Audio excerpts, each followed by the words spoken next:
Hello, I'm George from Create Music, and in this video I'll be showing you how to read guitar tablature, or tab for short. Now, tab is something we're going to be seeing every time that we're playing a note song on our guitar. A note is just when we're playing one string at a time, so something like this. So if you think about a guitar player doing a solo during a song where they're moving really far down the neck and they're doing lots of fancy quick things like this, they're just playing notes, they're playing one string at a time. The other thing that we can do is chords, and they sound like this. So the difference there is that we were playing lots of strings together, and this means that we have to use at least 2 or more fingers to create these both sounds and shapes on the guitar neck. Now, when we are playing chord songs, these will be read using something called a chord box or a fret box. This is something we're going to cover in another lesson, but as today we are looking at tab, that means we need to try and remember to only play one string at a time with our right hand and only one at a time with our left. We'll get an example of tab up on the screen now, and you can also go to the start of your Level 1 Create Music workbook that contains all of our music, and there will be a full page dedicated to tablature. If you check this, you will see 6 lines going across the top of the page there, and then some letters on the left-hand side next to each one of these lines. These are just going to be our string names. So going from the bottom line up on the tablature, you'll see E, A, D, G, B, E. This is the order of our strings. However, on a guitar, it's going to be the other way round. We actually start from the top string and go down for E, A, D, G, B, E. Or elephants and dogs grow big ears, as some of our pupils may remember. The only reason why this is the opposite way around in a tab is because when we look down at the guitar, the first string we see is our thickest string, the low E string. And when we look down at a page, it wants to represent this in the same way. So the first string we're going to see on the page at the bottom is our low E string. This is something we do really need to remember, as it can cause some confusion later on. In a moment, we'll have a look at a tab from one of our simple note songs at the beginning of Level 1, and we're also going to see some numbers start to appear on our tab lines. Depending on the lines that these numbers appear on, that's going to be telling us which one of our 6 strings to play this note. If the number repeats itself, this will tell us how many times that we're going to play that particular note. The only other thing we have to pay attention to is the number itself. This number is going to tell us which one of our frets to play this note. So for instance, if it said number 5 on its own, we would just be going 1, 2, 3, 4, 5, counting up the boxes on our guitar neck, and the only other thing we need to look for is which one of our strings this number 5 is on. So let's have a look at this example called Robots.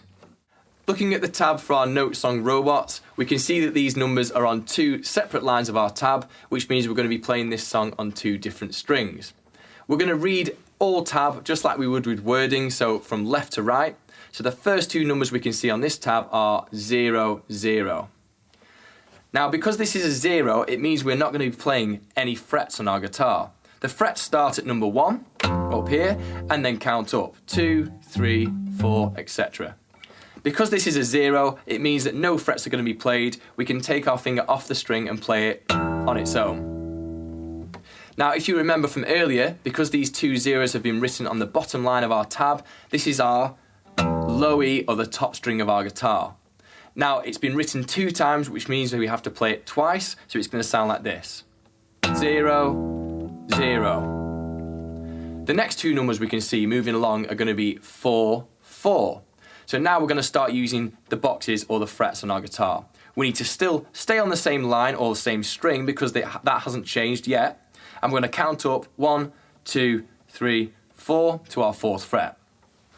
Once we've done this, we need to make sure that we have our fingertip on top of the string and that we're nice and close to the metal line within our fret box here.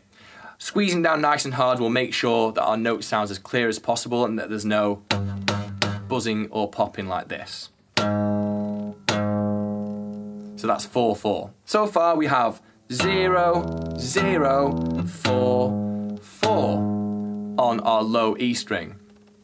So again, depending on how many times it's been written, that would show us how many times to play it. If it said 0, 0, 4, 4, 4, we'd be playing 0, 0, 4, 4, 4. So moving along to the next note, we can see that we have some more zeros, but the line has changed. We've moved down to our A string this time. So now we need to move our thumb or our pick down to the next string, and the number 0 has been written 4 times here. So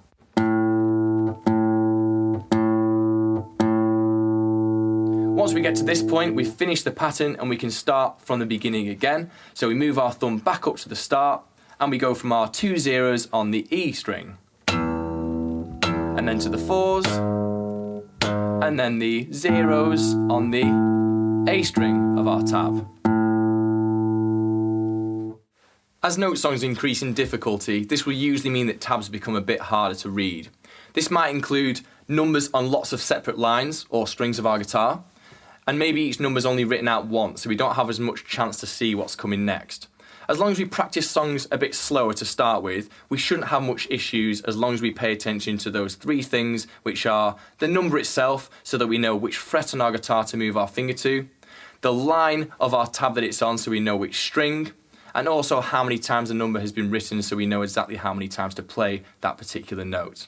I hope that helps.